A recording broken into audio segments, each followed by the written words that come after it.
Visite étoilée pour une formation de rêve au Centre d'excellence des métiers de l'hôtellerie de Saint-Guilain. Mais au fait, comment devient-on un grand chef? Je me rappelle que je jouais avec des cuisinières de poupées à 9 ans et je faisais des mini-omelettes sur ces cuisinières. J'ai jamais voulu faire autre chose. J'ai plus appris à table en train de manger dans les bonnes maisons que dans les cuisines de grands chefs.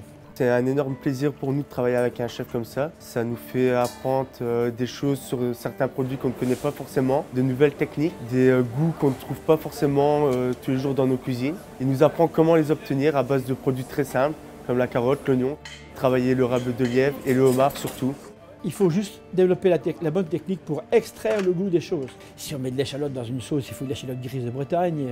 Il faut des produits qui ont de la profondeur. Moi, j'ai voulu aujourd'hui communiquer sur cuisson, jus, goût. Si on a le goût, on peut apprendre la technique. On peut interpréter des recettes. Mais si on était fort en technique, on n'a pas de goût, on n'ira nulle part. Dans mon style, on n'est pas dans la création, on est dans l'exploitation du classique, du vécu et mis au goût du jour. Je touche, je sens, je regarde. Et c'est comme ça que moi je détermine un appoint de cuisson et je pique. C'est pas forcément la meilleure technique, parce qu'elle est compliquée à enseigner. C'est là l'expérience qui parle. Maintenant, donner des références à un jeune pour lui dire voilà, ça va quand même cuire entre 6 et 8 minutes, il faut. Et c'est plus tard que viendra pour eux l'affinage des temps de cuisson, des goûts, des appoints d'assaisonnement.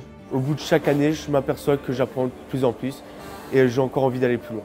Le parcours idéal pour un jeune, je dirais, d'abord l'école hôtelière, emmagasiner les bases classiques. Le traitement d'un potage, les dérivés, les grandes choses de base, ça c'est l'école pour moi. Tester la cuisine, essayer la cuisine. Je parle pour un cuisinier, il n'y a que comme ça qu'on peut arriver. Il y a tellement de choses à apprendre.